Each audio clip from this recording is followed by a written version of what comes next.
Hey guys, it's me XPC and welcome to my review of the premiere of Marvel's Spider-Man episodes 1 and 2, Horizon High.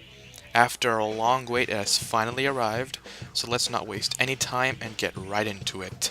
So it's been 2 weeks since Peter has gotten his spider powers, and he's still trying to balance his regular life and his crime-fighting life as Spider-Man. So it's really incredibly tough for him to do so, and this is something which I really liked about this show.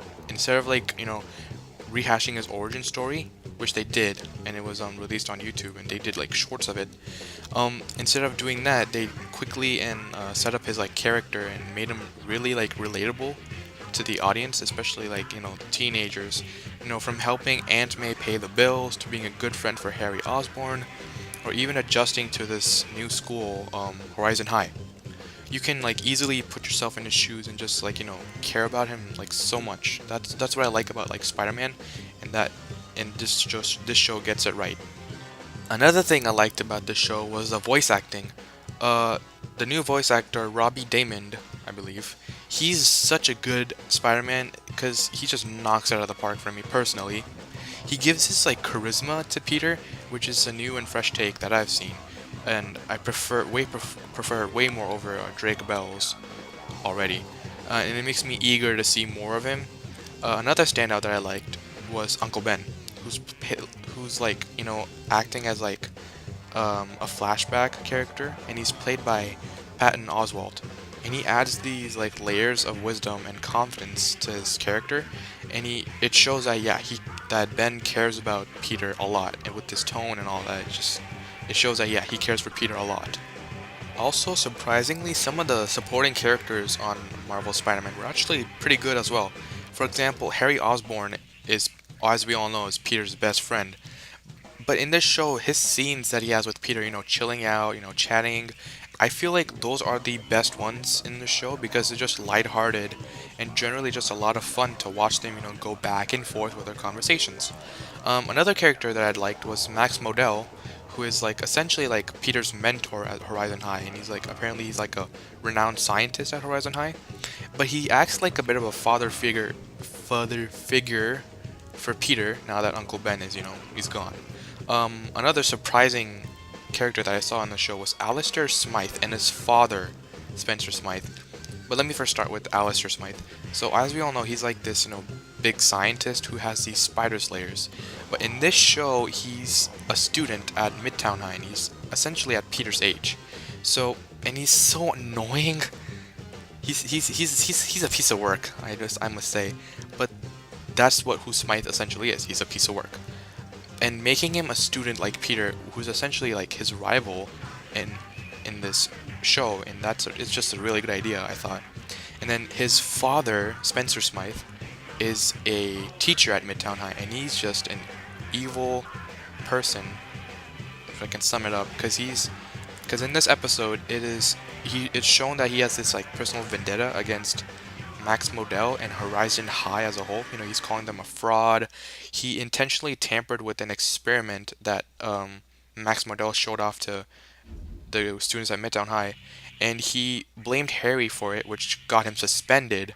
It got Harry suspended at Horizon High, and he even was trying to steal experiments with his Spider Slayers at Horizon High.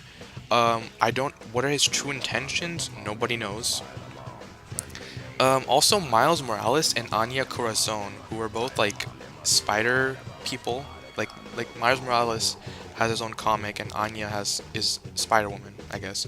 And they're in the show, and they have little bits of scenes throughout the two episodes. Something I'm really worried about is that I hope to God that they don't get their spider powers like within like the first like couple episodes, because that will just um, you know, be hard for us to establish, because we're trying to get used to Peter as his own character. So we still need to see more of Peter Parker. So having these two characters get their powers early on and join Peter, and form this own like spider team early on is just a not a great idea. So hold off on the Web Warriors for a little bit, please. Um, I also liked another thing I liked about this show. Don't worry, I'm gonna get into some of the bad stuff. But another thing I liked about the show was some of the creativity that they had. like there's a particular thing where Peter is trying to like have the correct PSI for the webbing for his web formula, and I feel like that's like a sciencey thing that Peter would do. And he's making his new costume at Horizon High, using all their like resources because he's trying to come up with an idea. But instead of coming up with an idea, he's like, I'm gonna make my new costume. Ooh, that's flame resistant because his previous costume got burned. So seeing him like experiment with his like web formula and make improvements to it feels like yeah, we're celebrating his wins like with him. Now, yes, I have said some good stuff, but there are some problems that I have with this show. First of all, some of the dialogue and humor do not really work, like, at all. A particular example is when Peter's drinking a smoothie, instead of saying brain freeze, like anybody else would, he says steno-powered ganglionar whatever the heck it is. Uh, it sounds funny, a little funny, but that's a bit of a double-edged sword, because it's like, dude, we get it. You are a science geek. Okay, cool. I get that Peter Parker and Spider-Man are known for their quips and their humor, but that is a little that's way too overboard on the science side. With those aspects of him, and he just comes off as annoying. Like, please, just come on, man.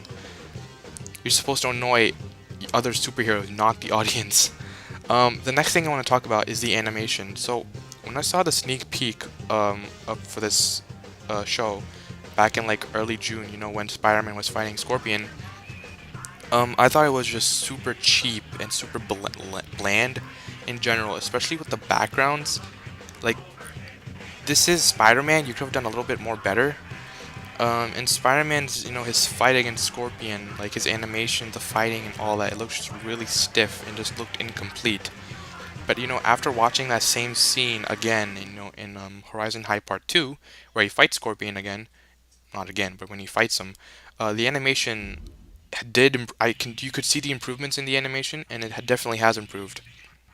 So this animation style in particular is something.